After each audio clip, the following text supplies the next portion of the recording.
Here are 6 things I realized after living in Japan alone for 3 months. So this was actually a while ago. I've been back to Sydney for a couple of months now, but I took some time off and lived in Japan for about 3 months. And whilst I was there, I came across some things that I learned about, obviously the country, but also about myself. And then after coming back, I started to realize even more things as well that I'm going to share with you today.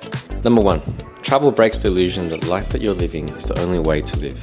And what I mean by that is that, of course, we all talk about you can shape, the way that you live. There's something about moving to a different city where the environment is completely different that really shapes or reshapes the way that you think or see daily life and your own habits and routines. And so what happened to me was it wasn't just about deciding on this career or deciding on how many holidays I wanted to take per year, allocating a set number of weeks and things like that.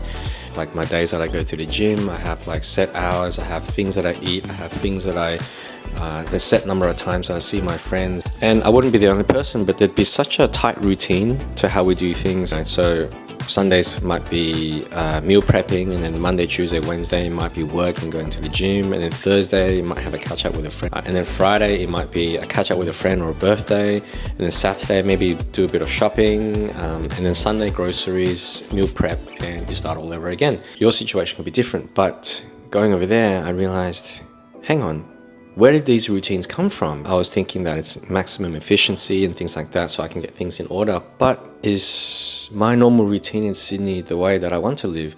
I don't mean just in a career sense and things like that, but my choices were influenced by my social factors. The food. When I first got there, I remember that I had a bit of trouble keeping up with the protein count.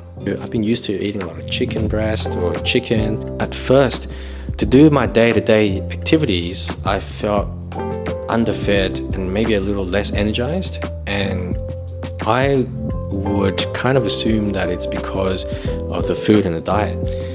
But then after being on that diet for maybe about a month, maybe about 3 or 4 weeks in, I started to feel completely fine. And of course, in terms of muscle mass, maybe it really did have an impact on muscle mass. But I suddenly started to feel sufficiently fed. I had enough energy to do things, and it made me question what is considered important and healthy. For example, having that much protein, sure, it's because I need that much protein based on the type of body that I have at this age. Is the diet and the kind of protein intake necessarily healthy in the long run? I started to think, like, when I reach the age of 60, 70 or 80, and I hope I do, is my body going to feel the impact of having that much protein a day?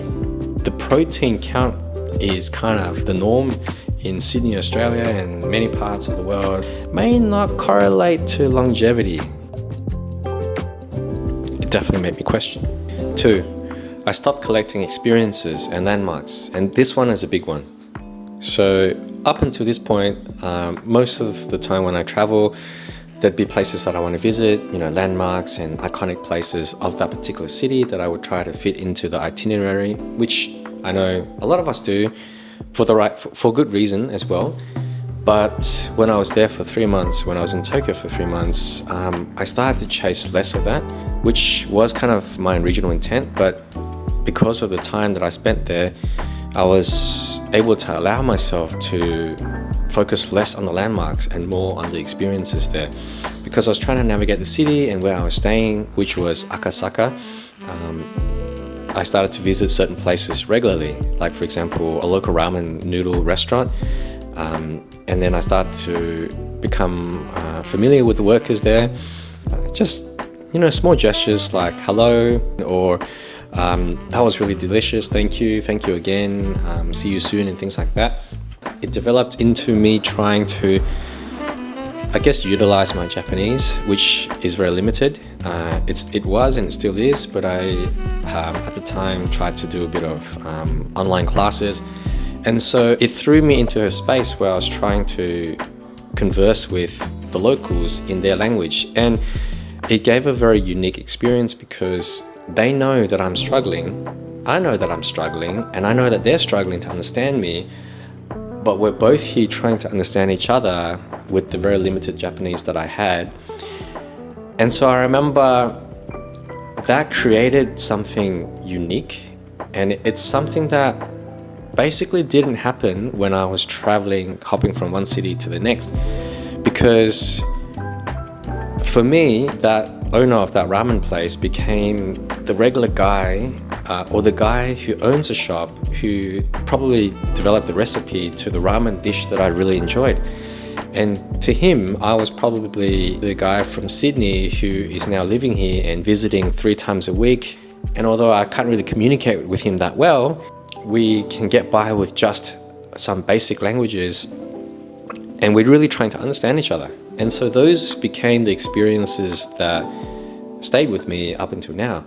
It wasn't Tokyo Tower that I went to visit on my own, although that was kind of unique in its own way as well, but it wasn't all these unique special landmarks. And when I look back on the time that I spent there, it's those moments that made me feel like I really had a rich and enjoyable time in Japan. Confidence. The confidence didn't come from traveling abroad or traveling overseas, but it actually came from making a lot more mistakes than usual. And what I mean by that is every little interaction I had, every little thing that I did came with so many more mistakes than usual. For example, in Sydney, I know how to order something.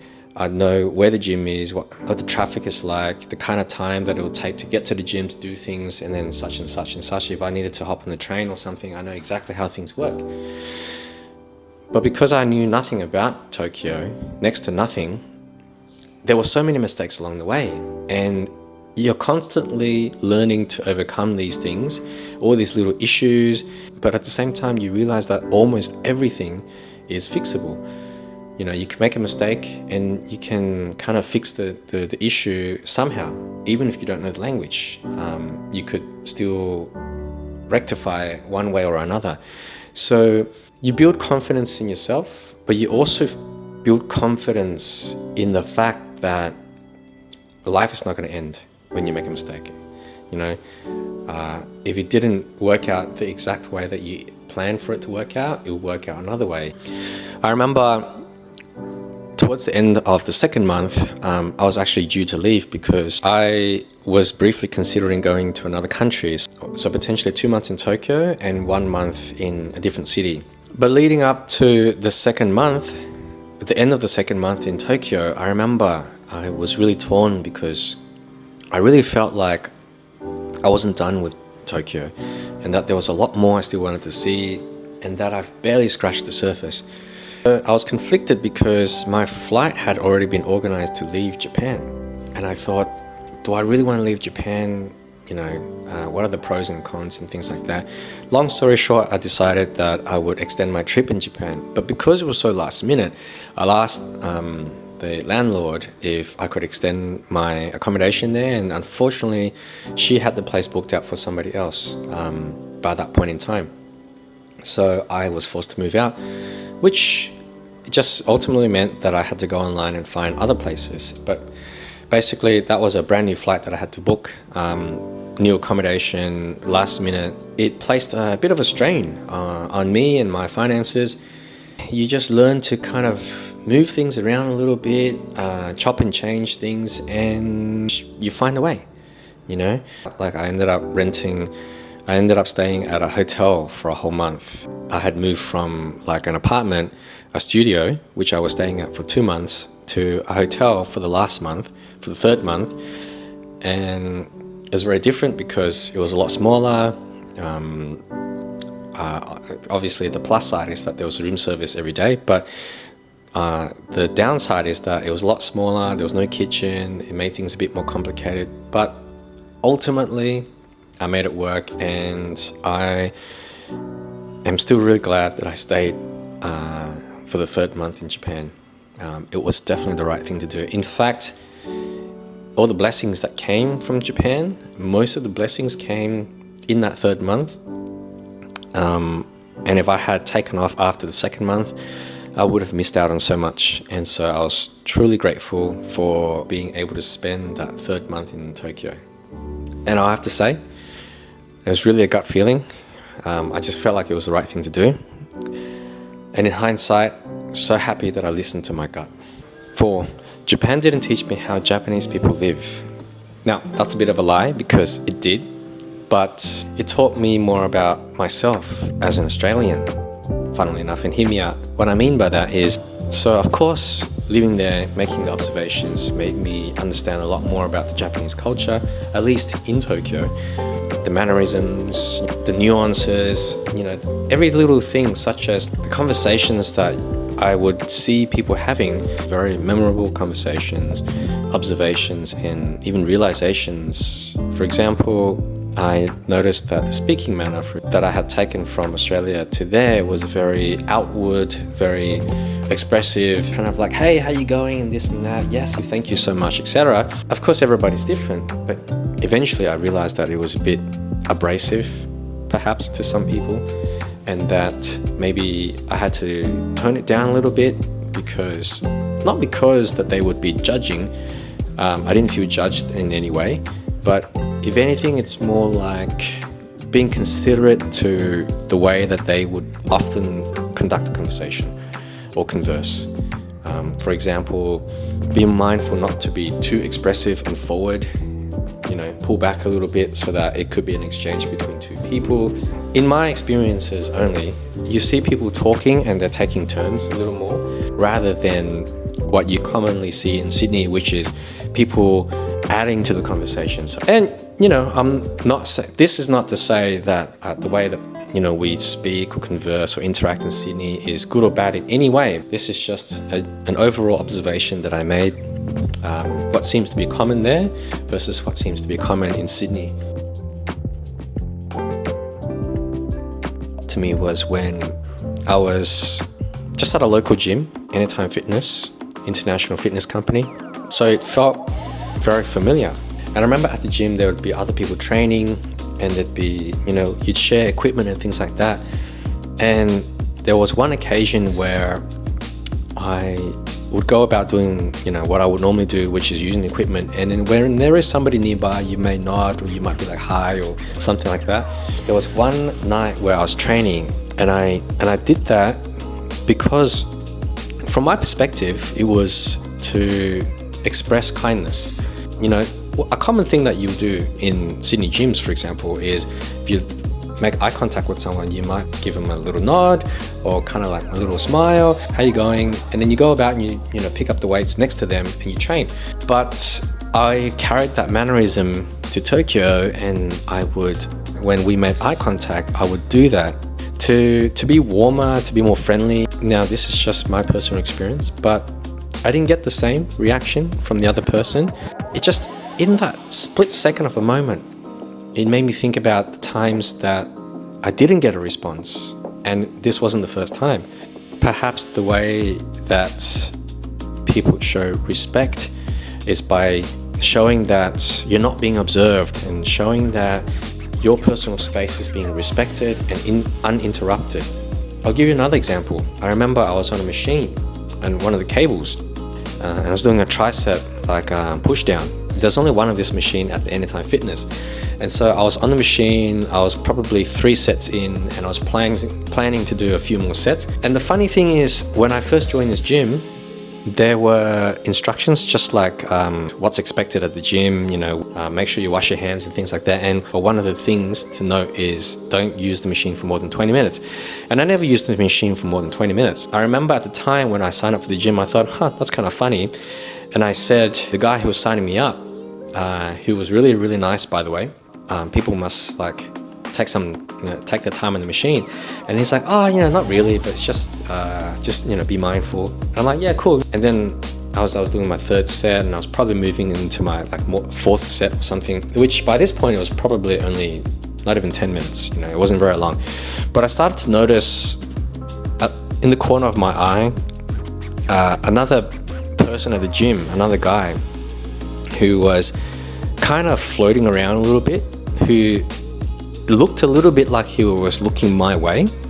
And here's the thing, for anyone who's not from Sydney, a common thing that happens in Sydney gyms is that if you want to use a machine, you would come up and you just want to find out. You'd say, hey, just wondering how many sets you have left, and just asking politely, right? And the person on the machine might just say, oh, 2 more sets, won't take too long. There's nothing more to it. It's just a simple question. When I was on the machine, with him loitering around, naturally, I'll look to him only because I would want to see if he's looking towards me. And so I would do that, and every time I did that, he would be looking elsewhere. And I'm like, I thought he was just looking at me. I thought he was after the machine. But when I look over, he's not looking at me. Every time when I look over, he'd be looking away. And I came to realize that perhaps it's not very normal to do that there. And perhaps they don't want you to feel uncomfortable as if you need to hurry up and get off the machine. But please don't feel rushed. And potentially maybe that's why. In any case, these things led to me realizing the way that I do things is very Australian. Unintentionally pressure them or somebody into rushing and getting off the machine. But yes, it taught me just as much about myself as it taught me about Japan. 6, freedom isn't doing whatever you want. It's needing less to feel content. Now, this is a controversial one, I know, but hear me out. Of course, freedom is doing whatever you want. To an extent, to a great extent. I think chasing things or having things that you want to do and direction is really good. It's critical actually to having purpose in life. But if you always need to do something else or something more to feel content, then you are forever chained or enslaved to it. You're constantly chained to something to derive happiness from. And in my opinion, that is not the true meaning of freedom. Of course, you're going to need food on the table, you need to provide for your family, a good education, all these things. You know, let's be realistic. But I remember at times during the middle of the week when I had no family and friends to lean on, for example, I wasn't having a difficult time or anything. I'd always find things to do. But there are definitely those moments where you don't really have that friend or that family member that you could just visit or talk to. And I remember on a particular night, I sat down and I thought, I really can't see anyone at the moment. Like, what do I do? I'll go out and get a coffee. And so I go out and I get a coffee and I sit down and I have the coffee and I take out my laptop and I do my work and then I would, pack the stuff up afterwards and I would go to the gym. And I remember afterwards thinking, you know what? This is actually really, really pleasant. At times I'm doing very similar things that I would be doing in Sydney, but it's in a completely different environment. It's not so much that I could do whatever I want, but it's more of the fact that I didn't feel the need to do so much. I felt content with focusing on a hobby of mine and then going to the gym. I felt very clear and I didn't feel like the hustle and bustle was on my back, constantly stressing me out. And in that moment, it was a weird feeling of just needing less. I didn't need the car. I didn't need to have something to do. I didn't need to be productive. I was really just happy pursuing my hobby, going to the gym, having something that I could, like a nice warm meal afterwards, and just soak in, the environment and just being appreciative that I was in a completely different city and that I had the opportunity to. So in a way, it felt like I was living with much less, but also I was happier. And of course, don't get me wrong, there are definitely moments where I feel like I wish I had more friends to connect with there, or I could easily visit my family, or I could go to a joint or a place that I know for maybe say a Vietnamese dish that I'm familiar with back at home. And I didn't have those at my fingertips, but I was happy, doing less, and life still felt rich at the same time. Anyway, that's it for today. That's my take. If you want to see more on my experiences and what actually led to these realizations, check them out. I've got a lot of videos on Tokyo, some in Sydney, and even some in Vietnam. So hope to see you guys.